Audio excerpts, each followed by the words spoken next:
Today, I'm at Cedar Point. Let's go check it out. Millions of visitors race through its gates every year seeking towering roller coasters, breathtaking views of Lake Erie, and memories that will last a lifetime. It is known as the roller coaster capital of the world, a place where engineering pushes the limits of gravity and imagination. But long before the screams, steel tracks, and record-breaking rides, Cedar Point was little more than a narrow strip of sand jutting into Lake Erie, a quiet beach resort reached only by boat. The story of Cedar Point begins in 1870, making it the second oldest continuously operating amusement park in the whole United States. Only Lake Compounce in Connecticut, founded in 1846, has been welcoming guests longer. In those early years, visitors weren't coming for roller coasters. They came for the fresh lake air, sandy beaches, and scenic beauty of the peninsula. Since no road connected the mainland to the resort, guests arrived by steamboat, crossing Sandusky Bay to spend a day swimming, picnicking, and escaping the summer heat. Among the many vessels that transported passengers to Cedar Point, none became more beloved than the steamer G.A. Boeckling. Launched in 1909, the vessel was unique because it was designed specifically for the Cedar Point route. Unlike traditional steamers, it could operate in either direction, eliminating the need to turn around between trips and dramatically improved efficiency. Named after one of the most influential figures in the park's history, the G.A. Boeckling quickly became a cherished symbol of Cedar Point and faithfully served guests for nearly 4 decades. After years away from Sandusky, local residents brought the historic vessel home in 1983 with plans for restoration. Tragically, those efforts ended in heartbreak when the steamer was destroyed by fire in Toledo in 1989 while restoration work was underway. Though the boat is gone, its legacy remains deeply woven into Cedar Point's history. The first major step toward becoming an amusement park came in 1888 with the construction of the Grand Pavilion. Still standing today, it's the oldest building on the peninsula and marked the first serious effort to develop Cedar Point as a public resort destination. Just 4 years later, in 1892, the park opened its first roller coaster, the Switchback Railway. It was a modest attraction by modern standards, but it placed Cedar Point on a path that would ultimately define its future. That future arrived in the form of George A. Boeckling. In 1897, Boeckling was appointed manager of Cedar Point. His impact on the resort cannot be overstated. If Cedar Point began as a picnic grove and bathing beach, Boeckling transformed it into a true amusement destination. Under his leadership, the park expanded rapidly, adding attractions, accommodations, and entertainment that drew visitors from across the region. In 1902, Cedar Point introduced its second roller coaster, originally called the Figure 8 Roller Toboggan.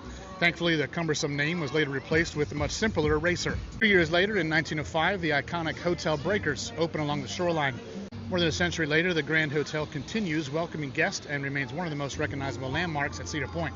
Throughout the early 20th century, Boeckling continued expanding the resort with new rides, buildings, and hotels, helping establish Cedar Point as one of America's premier vacation destinations. His vision guided the park until his death on July 24, 1931. Unfortunately, the years that followed were difficult. The Great Depression severely limited investment and maintenance, and the economic hardships of the era were compounded by the demands of World War II. New attractions were scarce, and many existing rides and structures deteriorated. Some became so worn that they had to be demolished altogether. Relief finally arrived after the war. A booming economy and renewed optimism brought fresh investment and stability to the park. One of the most enduring additions from this era arrived in 1946 with the installation of the Midway Carousel. Today it remains the oldest operating ride at Cedar Point and continues delighting guests 80 years after it first began turning. As the 1950s came to a close, park leadership recognized that another transformation was needed. In 1958, Cedar Point hired George A. Roose, a decision that would prove just as significant as the arrival of Boeckling decades earlier. If Boeckling had elevated Cedar Point from a simple lakeside resort into a major amusement park, Roose would guide it into the modern age. The timing was perfect. Just 3 years earlier, on July 17, 1955, Disneyland had opened in Anaheim, California, and forever changed the amusement industry. Parks could no longer rely solely on rides. They now had to create immersive experiences. Cedar Point quickly embraced many of these ideas. During the late 1960s and early 70s, themed areas began operating throughout the park. Existing structures were remodeled to fit specific themes, and the grounds were reorganized into distinct lands, designed to transport guests into different worlds. Amid these changes came one of the park's most beloved attractions. On May 23, 1964, Blue Streak opened to the public. The wooden roller coaster quickly became a fan favorite and remains the oldest operating roller coaster in the park today. Generations of riders have experienced the thrill of its hills and drops, making it a living connection to Cedar Point's past. From there, Cedar Point entered an era of relentless innovation. Bigger coasters, faster rides, and new themed experiences transformed the peninsula into an international destination. What began as a quiet beach resort evolved into a sprawling 364-acre amusement park packed with world-class attractions. Today, Cedar Point consistently ranks among the finest amusement parks in America.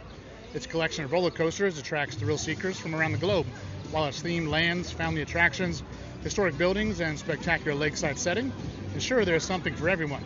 Yet despite all the modern thrills, the heart of Cedar Point remains unchanged. For more than 150 years, people have journeyed to this narrow peninsula on Lake Erie seeking adventure, relaxation, and unforgettable memories. The rides may be taller, the crowds larger, and the technology far more advanced, but the magic that first drew visitors to Cedar Point in 1870 is still very much alive today. I hope you've enjoyed this little history on Cedar Point. What history or stories would you add? Tell me in the comments so we can all learn together. Until next time, I'll see you on the town.